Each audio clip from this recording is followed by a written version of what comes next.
Candace Owens is one of the most influential political commentators in the world today. She stands for conservative values, openly professes faith in Christ, calls out the evil in the world, and is unapologetically outspoken. But as someone who also believes in Christ, I've noticed several red flags in her rise to fame. From her political shift, changes in her faith, to the controversial figures she supports such as Kanye West and Andrew Tate, and even her husband. In this episode, we're diving deep into Candace Owens' history and why I believe she may be controlled opposition. Welcome back to another episode of DD Got a Podcast, and of course, I'm your host, DD, back up in this bitch with another video. Listen, I'll be the first to admit this is probably not the best time for me to be making a video exposing Candace Owens' history, but we're about truth over here. We like to investigate things to get to the truth. But guys, I'm not a Republican, right? I'm not Republican or Democrat. Again, as a follower of Christ, I notice hypocrisies on both sides. So for a lot of people that may be a little bit too nuanced because they feel like you either got to be on one side or completely on the other side, you can't be super nuanced and see the downsides to both parties. But that's where I am. And so I want to make sure that I say that because I do agree with Candace Owens' political takes and a lot of the other things that she talks about. As a matter of fact, I'm willing to say that I agree with more than 90% of the things that Candace Owens talks about, if not more. But again, we call out double standards on this channel. Without further ado, it took a lot of research to look into this video. I put the poll up maybe a week ago or so, and a lot of you all said that you would like to see this video. And so I've done the research and I'm ready to present it to you all. Without further ado, let's get into Candace. So Candace Owens was born April 29, 1989 in Stamford, Connecticut. She was raised by her grandparents after her parents' divorce. She actually graduated from Stanford High School and then she later attended the University of Rhode Island for journalism, but left before completing her degree. In 2015, she created a blog called Degree 180, where she voiced her support for liberal values and political alignment. That's right, Candace Owens used to be a liberal. She was actually a staunch liberal, in fact, that to the point where she actually supported things like abortion. In 2016, Candace Owens launched a website called socialautopsy.com, which aimed to expose anonymous online bullies by linking their offensive comments to real-life identities. The project drew criticism, though, from both people on the left and the right, with privacy advocates and tech journalists condemning it as doxing. So in other words, Candace Owens was behind this project called socialautopsy.com, where basically they were trying to expose the identity of cyber bullies, right?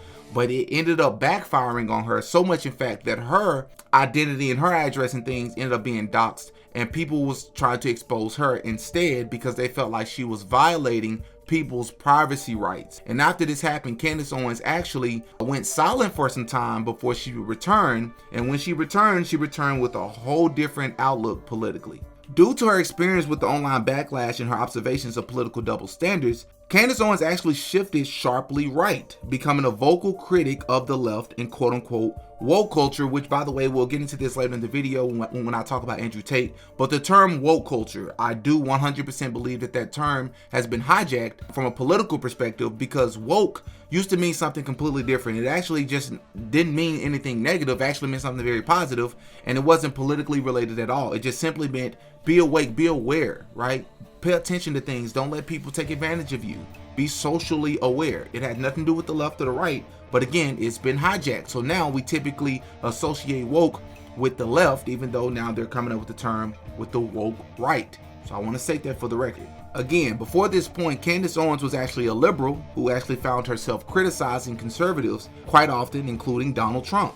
In her own words, though, once she flipped and she realized that the left was not what she wanted to align with, she was quoted saying, "I realized the left wasn't interested in truth or fairness, only control." And I want to state for the record, I don't believe necessarily simply going from the left to the right or the right to the left or from the left or the right to the middle makes you a bad person or means that you're controlled opposition. I don't believe that, because I have a similar story, both politically and personally in my life. Everything told me that I was supposed to be left. But as a follower of Jesus Christ and a person who think for myself, I realized I don't align with everything that the left stands for. Some things I find myself more progressive leaning, absolutely. But a lot of things I'm like, this is anti-God, this is anti-Bible, I don't support it, I'm no longer over here with y'all. Then in 2017, Candace gained national attention through YouTube and Twitter for criticizing Black Lives Matter and defending Trump, which was a complete 180. In 2018, she was hired by Turning Point USA as their communications director, amplifying her reach in the conservative movement.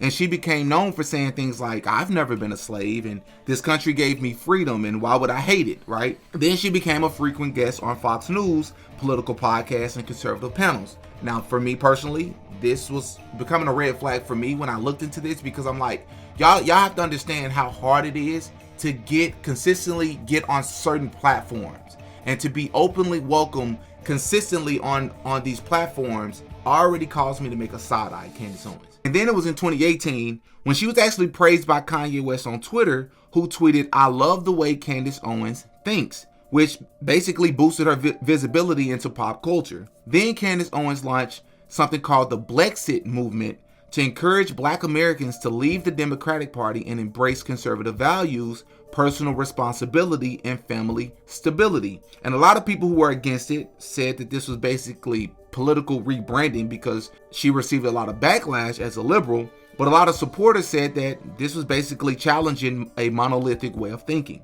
In 2019, she testified before Congress, and this is when many of us, including myself, it was this and her debate against T.I. and Killer Mike at that one debate that I've talked about many times on this channel. I've made like 40 videos on Candace on this channel. And it was in that moment, and then this moment when she testified before Congress. Those were two of the biggest moments that really placed Candace in the forefront for a lot of people to first become introduced to her. Because in this testimony, she was defending conservative speech and criticizing the concept of quote-unquote systemic racism.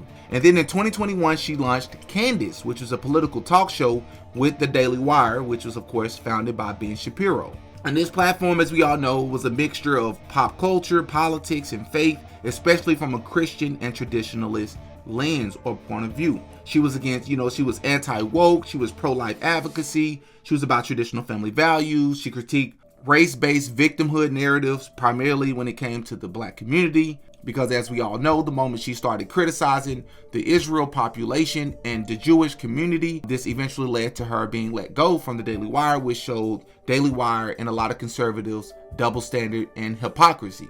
And then of course she was in support of nationalism and Western values. And another criticism Candace Owens received a lot of this time she was first introducing herself as conservative was that she was oversimplifying complex racial issues or serving as the quote-unquote token conservative voice. Accusation, of course, she denies, but I think part of this has to be true. After the Daily Wire decided to let her go, the moment she started to criticize Israel and the Jewish population.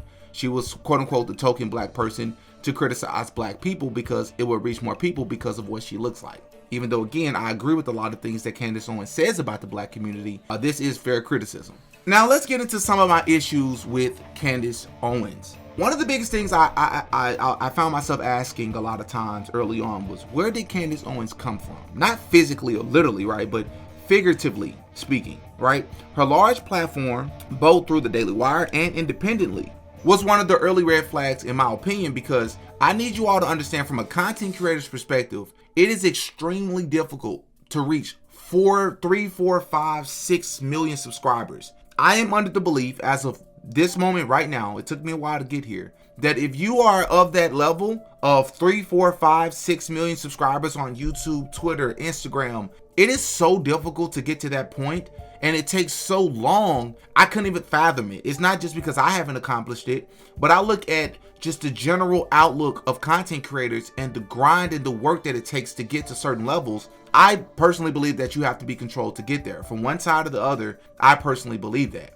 But it wasn't just the fact that Candace Owens was so popular. It's not about jealousy or not being able to fathom being that famous or that popular. It's not about that. It's the fact that not only did Candace Owens seem to gain all of these followers, but it's the fact that, because there's a lot of, as a content creator, you know that your subscriber count don't necessarily reflect the views that you get. It all depends on how you got those subscribers, when you got those subscribers, what they're interested in, and if you're consistently posting about that. Candace Owens not only has more than 4 million subscribers on YouTube alone, but almost every single upload this woman makes gets over 1 million views, bro, or something close to it. That's unheard of.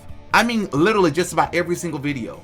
That's the fact that YouTube, to get to my ultimate point, the fact that YouTube and the algorithm supports and pushes Candace Owens, despite the fact that she talks about things that, as content creators who's in the pro-truth community, we know that certain things are shadow banned. YouTube can deny it all they want. Certain things are shadow banned, that's a fact. But if you talk about sports, you'll be pushed. If you talk about debauchery, pop the balloon, dating shows, you'll be pushed. As long as it's good quality, and good quality, that means like camera quality, audio quality, and you're consistent, and you do all the technical things for your YouTube channel, you will be pushed. But when you start, even if your camera quality, or your audio quality, even if you're consistent, you have a great, well put together platform. If you're talking about things that are too Christian, if you're talking about things that are too quote unquote conspiracy theory based, they will shadow ban your content. The opposite happens for Candace Owens. She goes viral almost every other day. To me, that's a huge red flag. The next thing that really stood out to me about Candace Owens is what I mentioned earlier in the video, the fact that Kanye West even tweeted her name. Kanye West is not just tweeting anybody's name. Even when he goes on his rant and y'all think he's out of his mind or whatever, he's not going to give somebody who don't deserve the attention. The fact that he tweeted this woman, to me, once again, we'll get into Kanye West and his history here in a bit, but that was a red flag as well. And then when I delved into Candace Owens' history, she used to work for PragerU, that is literally owned by billionaires. And as you know, when you work for someone, you can't just talk about whatever you choose. They have to greenlight it and be okay with the message that's being shared with the masses, and then they'll push your message massively. Also, during her time with PragerU, she endorsed the private prison industry, arguing that private prisons, which literally means private prisons that has performance incentives or quotas, are better than public prisons, which are government run. And even though we know there's a private prison pipeline agenda linked directly to the music industry dating back to the 1990s, which is why there was a shift in the type of music in hip hop, with NWA being one of the first groups to push gang, drug, and anti-police culture. The letter is the secret meeting that changed rap music and destroyed a generation. Damn. Hello. After more than 20 years, I finally decided to tell the world what I witnessed in 1991, which I believe was one of the biggest turning points in popular music and ultimately American society. I have struggled for a long time weighing the pros and cons of making my story public, as I was reluctant to implicate the individuals who were present that day. So I've simply decided to leave out the names and all the details that may risk my personal well-being and that of those who were, like me, dragged into something they weren't ready for. Damn. Hold on, let me... So we gonna tell the story. We gonna tell the story. We ain't scared. You know what I'm saying? What they gonna do? They after us. Look, that black man. So look, so he says, between the late 80s and early 90s, I was what you may call a decision maker with one of the more established companies in the music industry. I came to Europe in the early 80s and quickly established myself in the business. The industry was different back then, since technology and media weren't accessible to people like they are today. The industry had more control over the public and had the means to influence them any way it wanted. Right. This may explain why in early 1991, I was invited to attend a closed-door meeting with a small group of business insiders to discuss rap music's new direction. Little did I know we would be asked to participate in one of the most unethical and destructive business practices ever seen. Crazy.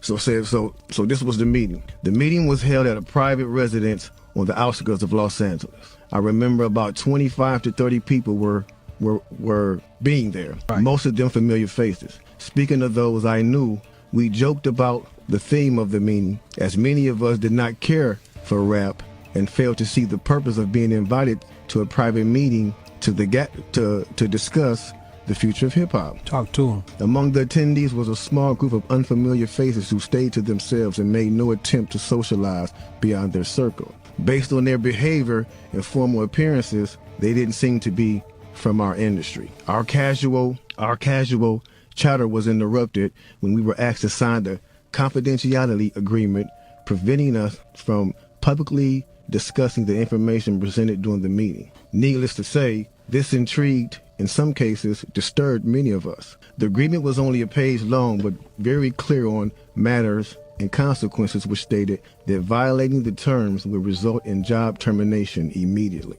We asked several people what this meeting was about and the reason for such secrecy, but could not find anyone who had the answers for us. A few people refused to sign and walked out. Nobody stopped them. I was tempted to follow, but curiosity got the best of me. That's right. A man who was part of the unfamiliar group collected all the agreements from us. So now it's finna get to the good part because the meeting about to start. Talk to him, G. It says, quickly after the meeting began, hold on one second. Get your popcorn, y'all. Popcorn, get your pistol. No, for real. Quickly after this meeting began, one of the industry colleagues, who shall remain nameless like everybody else, thanked us for attending. He then gave the floor to a man who only introduced himself by first name and gave no other details about his personal background. I think he was the owner of the residence, but that was never confirmed.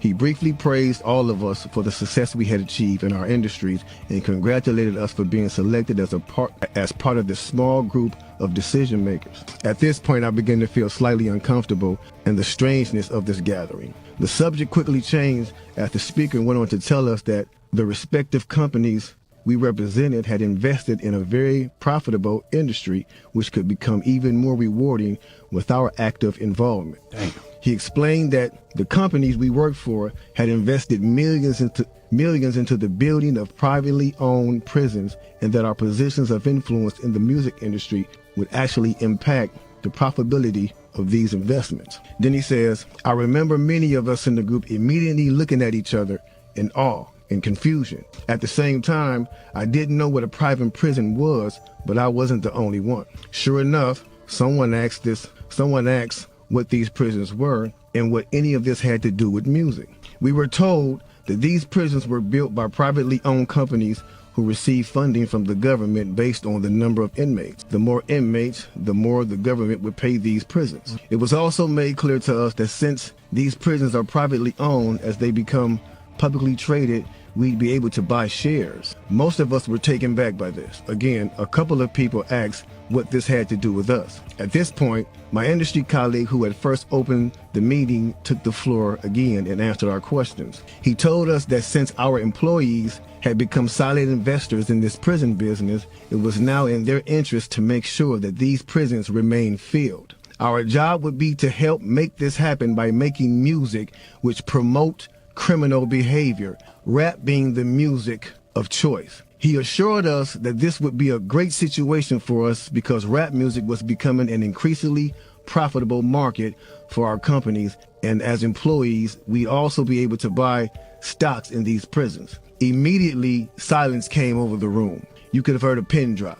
I remember looking around to make sure I wasn't dreaming and saw half of the people with dropped jaws. My daze was interrupted when someone shouted, "Is this a fucking joke?" At this point, things became chaotic. Right. Two of the men who were part of the unfamiliar group grabbed the man who shouted and attempted to remove him from the house. A few of us, myself included, tried to intervene. One of them pulled out a gun, and we all backed off. They separated us from the crowd, and all four of us was escorted outside. My industry colleague, who opened up the meeting earlier, hurried out to meet us and reminded us that we had signed an agreement and would suffer the consequences of speaking out about this publicly, or even those who attended the meeting. I asked him why was he involved with something so corrupt, and he replied, "It's bigger than the music business and nothing we can do." It's bigger than the music business and nothing we want to challenge without risking consequences. We all protested as we walked back into the house.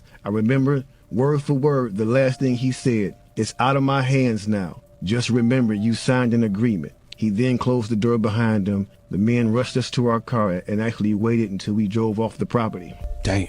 So this meeting, bro. Now that's a lot for a meeting right there. Oh yeah, definitely. And this person later on, he said, this person actually ended up leaving the music industry after this happened. A few years after this, he ended up leaving the music industry. Okay. And he said he just over the years, he just felt guilty because he said as he sat back and he watched these plans come to a reality. Over 2 decades. He sat back and was like, wow, they really pulled it off. Which is something else we talked about on this channel 3 years ago in my More Than a Coincidence series. The fact that Candace Owens promoted something like this and made an argument like this on YouTube is not only mind-blowing, but it's also hypocritical because you can also find places where Candace Owens has quite literally talked about being against hip-hop and being against the message that's in hip-hop and how it destroys the family, especially the black community. But here she is talking about why the private prison is better than public prisons. It's hypocrisy 101. And then another thing that always rubbed me wrong when it came to Candace is Candace Owens will do a deep dive on Kamala Harris, the George Floyd and Black Lives Matter movement, Brigitte Macron, Apollo 11 and the moon landing and why she believes it's not real, the Harvey Weinstein story, the music industry in Hollywood, but she refuses to do the same backstory on others like Donald Trump, the Catholic Church, Kanye West, Andrew Tate, and others. Candace Owens has religiously stated that she's against pornography and how harmful it is to everyone, especially men, and how it warps the mind of those who consume it. Yet Kanye West not only promotes pornography on his Twitter to millions of his followers and tries to sell it, but he also flaunts his wife around naked religiously.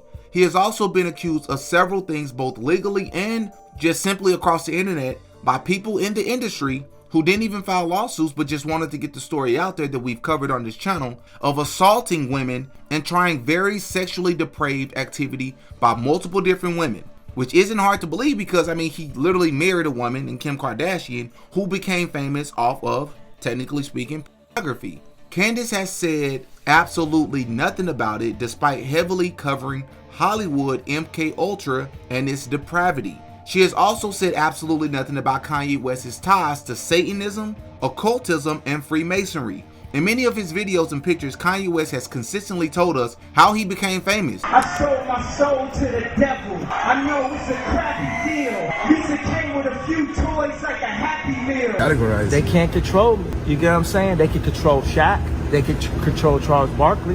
They can control LeBron James. They can control Jay-Z and Beyonce. I know you, man. But they can't control me. No, You see, it you. ain't no name I won't name. It's up. No, you. You know what I'm saying? And just for Minister Farrakhan, I love you. But the way you read that, I took that as a slight. You know what I'm saying? I'm taking no disrespect from nobody. So let's get on the phone and let's talk that out. I don't care who you are. I ain't taking no slice from nobody.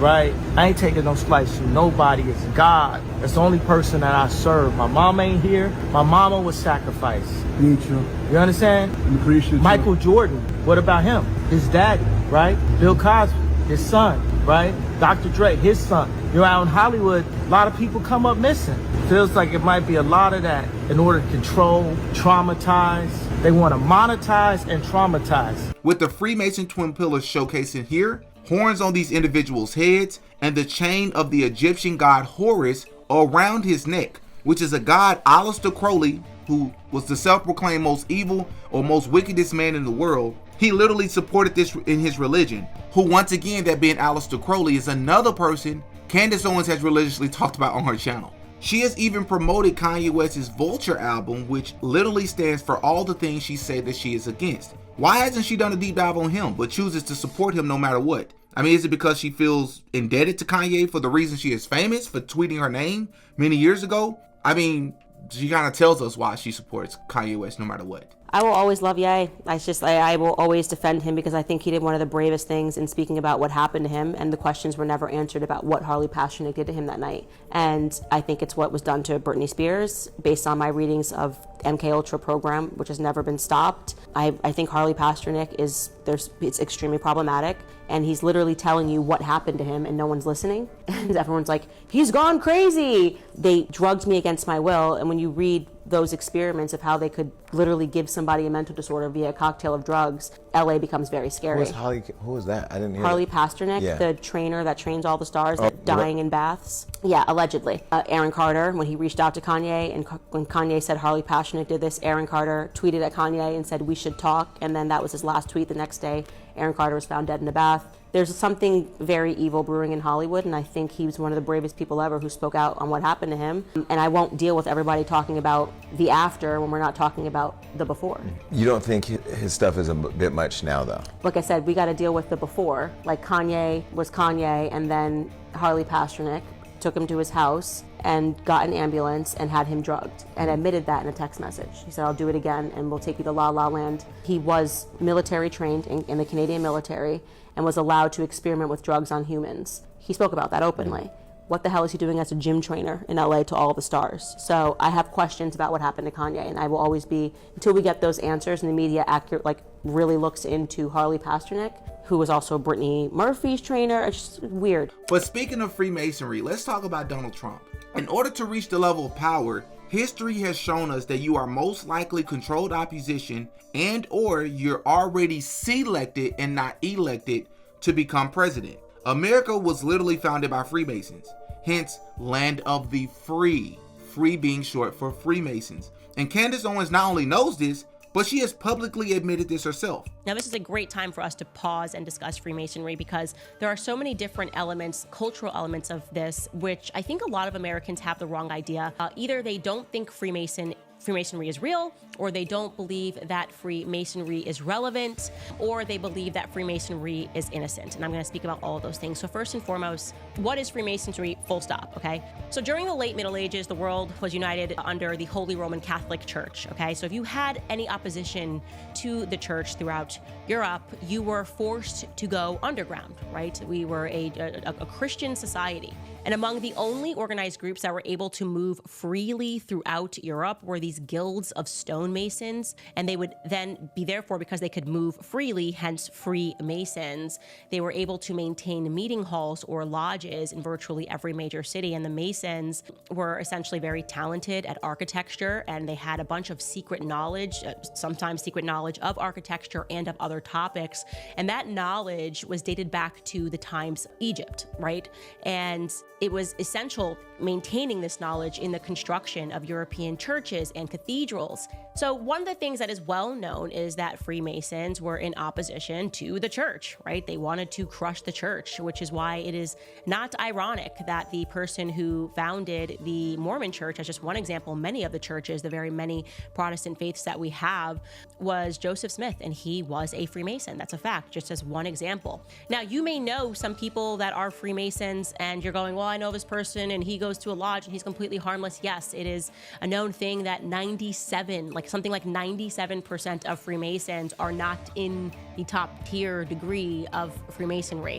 And it is understood that at the top tier degree of Freemasonry, you essentially become one of the makers of the world. Now, I remember, and I've spoken about this on this podcast, but one of the things that kind of ripped me into a new reality last year when I was studying with some priests was they sort of looked at me. I was in London at the time, and they just said to me in the kindest way possible, you Americans don't know anything about real history. You know nothing about your own country. You don't even know that your country was established by Freemasons, right? And it's interesting, of course, that I'm referring to Catholic priests. I believe a lot of the reasons why people hate Catholicism or hate Catholics is because Catholics know history. They have been recording history for a long time. So if you're a Freemason and you're working to rewrite history, or you're telling people that America was established because of this or because of that, and you completely remove the aspects of Freemasonry from our textbooks as they have, then yeah, you are going to be at conflict with the Catholic Church, who remembers everything and keeps, very good records of history.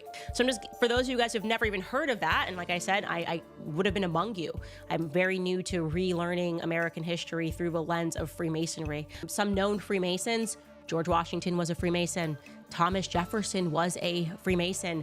Benjamin Franklin was a Freemason. Buzz Aldrin was a Freemason. Don't get me started. For those of you that have been listening to this podcast for a long time, you already know where I'm at when it comes to NASA and the weird satanic chants that they were doing to establish the Apollo program and all of the weird stuff that happened leading up to the moon landing. So I freaked out when I learned Buzz Aldrin was a Freemason, and it's not helping my case in believing those moon landings, I'll tell you that for free. Franklin Roosevelt was another Freemason. Sigmund Freud, that got me into a lot of trouble this year because I started speaking about Sigmund Freud, who's a member of B'nai B'rith, and I was telling you, like, this guy who keeps writing about child sex. Yeah, there are some things you should know about him. He was a Freemason. Mozart was a Freemason. Okay, so at a point in our history, and likely even today, it was all about a battle for power, a battle for dominion over the earth, and they had all different sorts of aims. And it is true that different groups, high degree of Freemasons, practiced sexual rituals. And again, that gets back into the origins of NASA. Speaking of Donald Trump, about 3 years ago on this channel, I made a video about the young kid who proved that every single president except for one are literally related to one another, with the same bloodline dating back to the royal family and King John of England. So I believe you have to be a Freemason to reach that point of power and influence, and it makes sense. But many don't want to or don't like to hear it when it comes to Trump. Candace Owens knows this. So if you know this, why would you push or encourage a person to support anybody that's in the White House? If anything, just tell them to keep their Christian values, make sure that they're not supporting something that's against it, But for you to be all in on Donald Trump or any other president when you know what it takes to get to that point tells me that you are a part of the same circus that you're claiming to fight against, which is part of the reason I've religiously said on this channel that I'm not Republican or Democrat. As a Christian man, I recognize that the laws in this country most likely have almost nothing to do with the right or left wing parties. Because again, right or left wing. These are two wings of the same bird, and I've been saying this on this channel since 2021. So again, to me, the fact that she claims to stand for truth, but would promote any of these candidates is a red flag. Would you all agree? Another thing is that Candace Owens is a Catholic. I mean, she used to be Christian, but she transitioned after she met her husband, who we'll talk about later. And I've talked about this briefly in another video regarding the Pope, but this was a major red flag to me because if you claim to believe in Jesus Christ, but is a part of a religion that literally prays to Mary and treats the Pope as some sort of intermediary to Christ, is one of the biggest red flags that are out there. In a recent interview, Candace literally addresses the backlash from many of her supporters that claim that she never delves into the evil history of the Catholic Church, stating that she has talked about this before. I know you brought up Catholic and being Christian several times, so clearly your faith is important to you. But you know, these Catholics, they be playing with the kids? Because you talked about the slippery slope. Now, I ain't gonna say the Pope did it, but there's a lot of them running around in those dresses who have touched on kids, and we know that's more than Ash Wednesday. So when we're condemning groups of people, how can you condemn the slippery slope and not talk about your own church that you make on? Let's be very clear, that's just false. You think so? I know, I'm saying let me tell you what is false. It is false that I have not spoken about that. Well, I'm not speaking about it. I'm not speaking let's be clear. There's not, to pretend that is restricted to any institution, whether you're talking about schools where it happens, church where it happens, amongst, gay relationships where it happens, or straight relationships where it happens, would be ridiculous. I've never said that. I would never say that. And in terms of the Catholic Church, because I've been on this journey and speaking about history, which is crazy, the media freaked out when I spoke about this really sadistic Frankist movement that took place in the 1700s, where they developed this belief in apostasy, which is to pretend that you're a part of a different religion, and then as a way to overthrow that religion. These people literally were baptized into the Catholic Church. I've spoken about that. And they were a part of a Frankist cult, and they believe this as a sacrament. They believe in children. I've spoken about that on the show. To say that I don't speak about that when I did an entire series on Emmanuel Macron, Catholic wife, whatever you want to call it, is ridiculous. So people just say things like, how come you don't talk about this? I'm like, I've spoken about this extensively, and wherever evil is, I will call it out. My issue is that Candace is talking about, while very important, but superficial incidents in the church's history. But what many of us complain about is not necessarily just the history of the church from an incident perspective, but from a faith and a belief system perspective, and how it is the continuation of the Roman Catholic Empire. It places dead individuals and other living human beings such as the Pope on a pedestal that is not only unbiblical, but it is also blasphemous. The scripture says Jesus Christ is the truth, the way, and the life. No man comes to the Father but by me. It literally makes me believe that Candace Owens is being used to draw more people into the Catholic faith. It makes the most sense, because how can you be about delving into the history and all these different things, but you completely overlook all the red flags about the Catholic Church? Not to mention this picture of Candace Owens that immediately drew more red flags, as the inside of the Catholic Church heavily resembles that of Freemason lodges. There's no way you can tell me that you don't see the resemblance here. And there's no way you can tell me Candace Owens hasn't noticed the same resemblance. There's a checkerboard flooring because Freemasons believe in duality.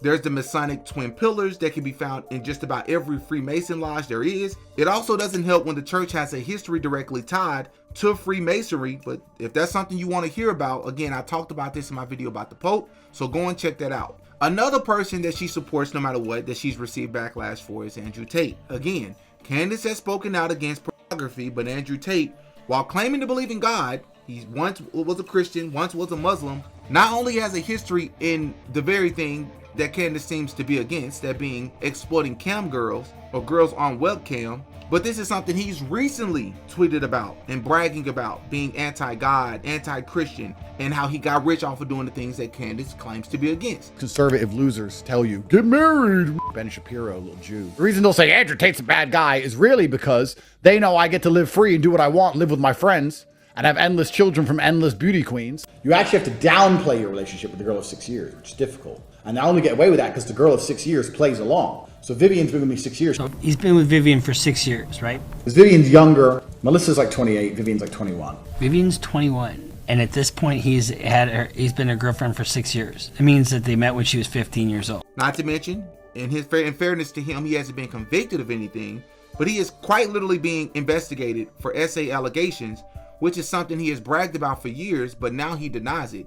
Yet not only does Candace not dedicate entire videos or documentaries exposing him, just like she has other people and organizations, his history and his hypocrisy, but she actually platforms him instead and mostly speaks about the things that they have in common. Why would she do this? Andrew Tate is also controlled opposition because he not only consistently displays Masonic hand signs, but he literally claims to be for truth, helping young men escape the matrix and all this, that, and the third, while in the same breath choosing to charge thousands of young men lots of money in order to gain that knowledge to better their life. I mean, if you're about helping them, why are you charging them so much money to do so?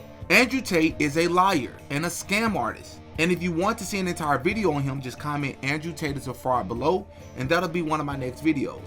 Maybe Candace chooses to support him because he has a huge following that she could benefit off of, or maybe because, I don't know, Andrew Tate has a history and a connection and a relationship with Candace Owens, his husband. I mean, maybe that's why.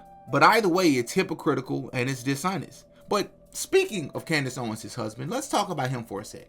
Candace is married to a guy by the name of George Thomas Farmer, who is a British guy who attended Oxford University, where he studied theology and was a member of something called the Bullingdon Club, which is an elite secretive dining society known for its wealthy, aristocratic members. The club is shrouded in secrecy, with members adhering to a strict code of silence akin to that of the mafia, or quite literally Freemasonry. Initiation rites and internal proceedings are closely guarded, contributing to its mystique. While specific rituals are not publicly documented, the club's activities have included extravagant dinners followed by acts of vandalism for which members traditionally offer immediate compensation.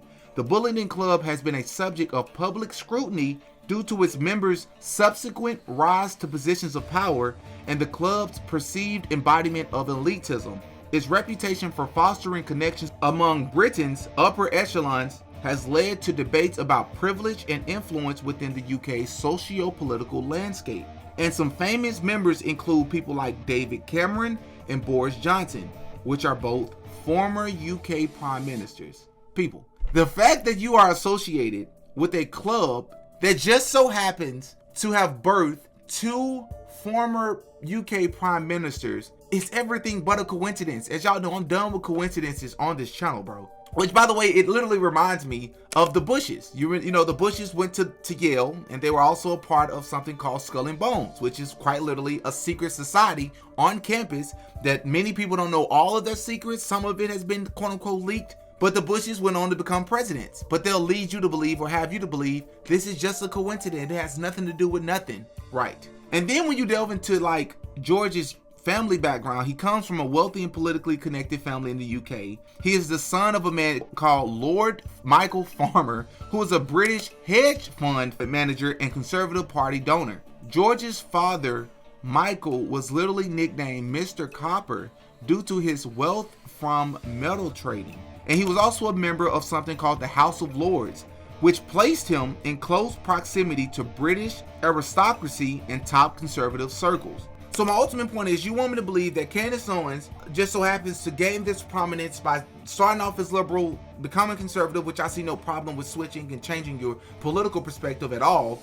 But it's just too many coincidences. You go through that. You also work for PragerU, but you also working for Turner Point USA, which isn't necessarily the easiest jobs to come about. And then you got a job with Daily Wire. You amassed all these millions of followers, but then you met this guy who have all these high political connections. And I know she's had him on her podcast, but I take a lot of things with a grain of salt because he just so happens to be from this super powerful family that also happens to be a part of this club that birthed two former prime ministers. My ultimate point is, don't allow anybody to tell you that you should follow any politician or that you should do something that steers you away from Jesus Christ. Because something I noticed early on with politicians, both on the left and the right, was that whenever they were for a politician, it made absolutely no sense to me that they almost never criticized that person. Sure, Candace Owens, as of late, has criticized Donald Trump as it relates to Israel. But if you notice, anything outside of that, she hasn't really criticized him for. I don't respect it. I don't care what you identify as. If a person is wrong for something, Donald Trump is often wrong about several things. If you notice, conservatives don't call him out about it. Just like people on the left have this cognitive dissonance and they're blind when it comes to things about Biden and Kamala Harris. You have to be consistent. And I see inconsistencies when it comes to all these people, which, by the way, I'm going to make videos once I find time and I actually do the research for these people. I'm going to do background stories and checks on other people as well, on the conservative and on the left, right? To expose these people, because again, I don't think you've reached this level unless you're controlled, right? This is my video on Candace Owens. Y'all in the comment section, let me know what you think. As always, hit that like button. I appreciate you all for being here. As always, I'm Demetrius. I go by Didi. I'm out this bitch. Peace.